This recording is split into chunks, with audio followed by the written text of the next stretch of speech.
Lively denied. Emphatic driveway when you're 8 years old. What do? Wemby 3. You bet. OMG. Coba sebutin pemain NBA lain yang bisa ngelakuin persis kayak Wemby tadi. Pertama-tama, di depannya itu adalah Derek Lively, center Mavericks yang punya tinggi 216 cm. Tapi Wemby berhasil bikin pemain setinggi itu jadi kayak bocil di possession ini. Dan gue yakin Lively sendiri juga gak pernah kepikiran kalau setelah itu dia bakal langsung diayam-ayamin lagi sama Wemby sampai dapat 4-point play.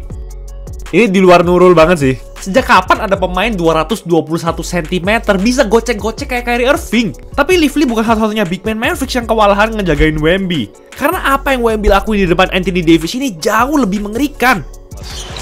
Try to slow the advance a little bit. Oh, guarded by Washington. Wembanyama the save. Wembanyama working Davis, spinning, taking, hitting. Foul and was on the bench. Here's Wemby. Wow. Wemby shakes, takes. Wah, gue gak bisa berkata-kata lagi sih. Gak cuma dengan santainya ngelakuin reverse dunk and one, Wemby ngegoreng AD dengan footworknya yang sempurna itu. Kalau pemain sejago AD aja nggak bisa ngejaga Wemby di lapangan, siapa lagi yang bisa? Wemby itu sampai bikin AD yang statusnya itu udah superstar, udah juara, jadi kayak rookie cuy. Dan ngomong-ngomong tentang rookie ya, harusnya game ini tuh fokusnya sama Cooper Flag, rookie first pick NBA yang baru main di game debutnya. Tapi sorotan sang first overall pick itu langsung diambil semua sama Wemby.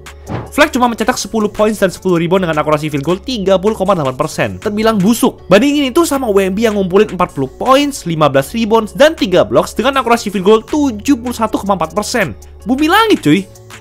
Spurs juga akhirnya menang dominan dengan skor 125-92, beda 33 poin. Cuma dalam 30 menit bermain, Wemby sudah ngebuat Flag, AD, dan Mavericks ketar-ketir sekaligus kasih sinyal ke seluruh NBA kalau dia bakal ngalahin tim-tim lain dengan cara yang nggak pernah mereka pikirin sebelumnya. Tapi asal kalian tahu aja ya, masih ada pemain first overall pick selain Cooper Flag sama AD yang dipermaluin sama Wemby guys. Di game berikutnya, Wemby berhadapan dengan Zion Williamson dan Pelicans. Menurut gue ini salah satu game yang paling ditunggu-tunggu sih. Selain karena Wemby, Zion juga mulai hype lagi karena dia sudah terlihat makin kurus dan sehat lagi.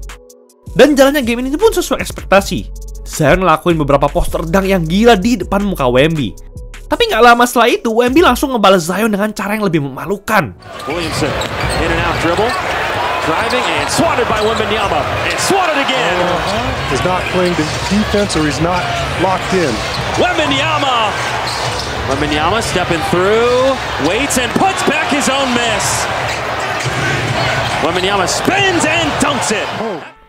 Zion dan Pelicans tetap aja nggak punya jawaban buat ngehentiin dominasi Wemby di game ini.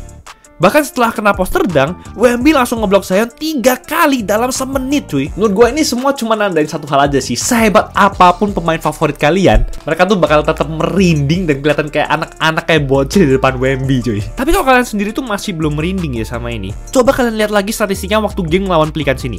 Wemby mencetak 29 poin, 11 rebounds, dan 9 blocks dengan persentase field goal 56,5%. Ya, baru di game kedua musim ini, Wemby udah hampir nyetak triple-double nggak pakai assist, tapi pakai blocks.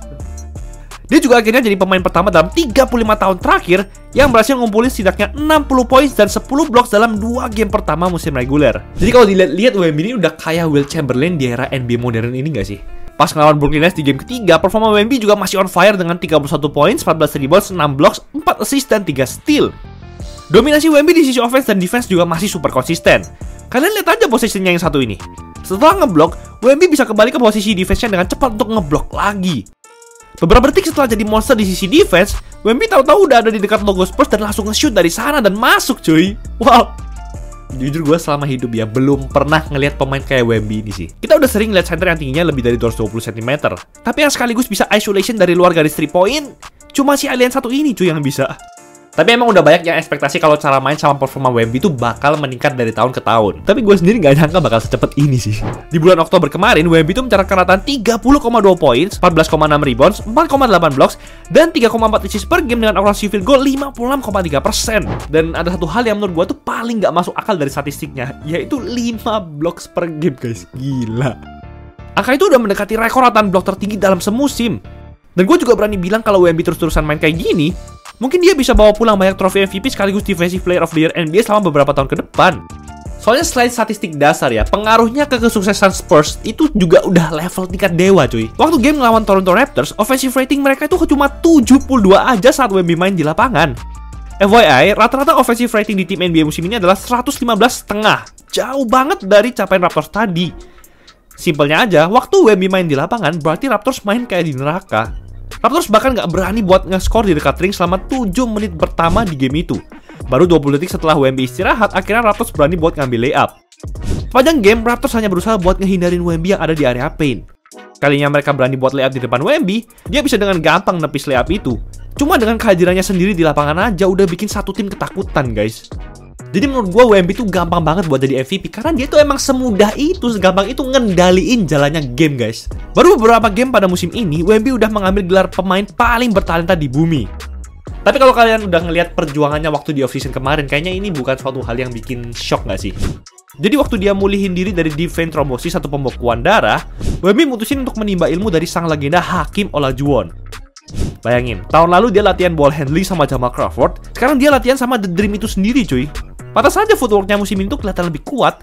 Dan gak cuma itu, Wemby juga latihan sama Kevin Garnett buat ningkatin energi dan mentalitasnya. Tapi yang selain ini mungkin lebih gila lagi dari semua itu, guys. Selain latihan di lapangan, Wemby juga pergi ke kuil Shaolin di Cina. Di sana Wemby digembleng kuat buat ningkatin strength melalui berbagai macam latihan. Dan sepertinya latihan itu udah terbukti efektif buat Wemby karena dia bisa ngelakuin gerakan yang aneh dan gak masuk akal ini, apalagi buat tinggi badannya. Sejak video ini dibuat, Wemby berhasil memimpin Spurs sampai berada di peringkat kedua wilayah barat dengan rekor menang kalah 5-1. Dia juga berhasil membuat Spurs menang 5 kali beruntun untuk memulai musim reguler. Dan itu adalah yang pertama kalinya dalam sejarah tim. Bahkan legenda tim Duncan, Tony Parker sama Manu Ginobili aja itu nggak bisa kayak Wemby. Jadi gua rasa era dominasi Spurs bareng Wemby ini bakal datang lebih cepat, guys. Mustahil buat nge-stop pemain kayak dia secara konsisten. Wemby sekarang udah kayak gabungan dari Giannis, Kevin Durant, sama Shaq. Jadi dengan kata lain, Wemby udah bener-bener jago buat ngelakuin semuanya di lapangan. Dan cuma pemain level dewa yang bisa ngelakuin hal yang sama. Jadi baru di awal musim aja Wemby tuh udah kayak di another level kalau dibandingin pemain-pemain bintang yang lain, guys. Dan gue udah gak sabar sih ngeliat rekor-rekor apa yang bakal dipecahin sama awards-awards yang bakal didapetin sama Wemby nanti waktu di akhir musim. Itulah episode kali ini. Satu style cuma 100 ribuan, 4 hari jadi dan free design. Ya cuma DC Sportwear khusus bulan November dong. Guys, cek aja all shop mereka. Jangan lupa like dan subscribe agar channel ini bisa berkembang dan menghasilkan video menarik lainnya. Thanks for watching, I'll see you in the next video.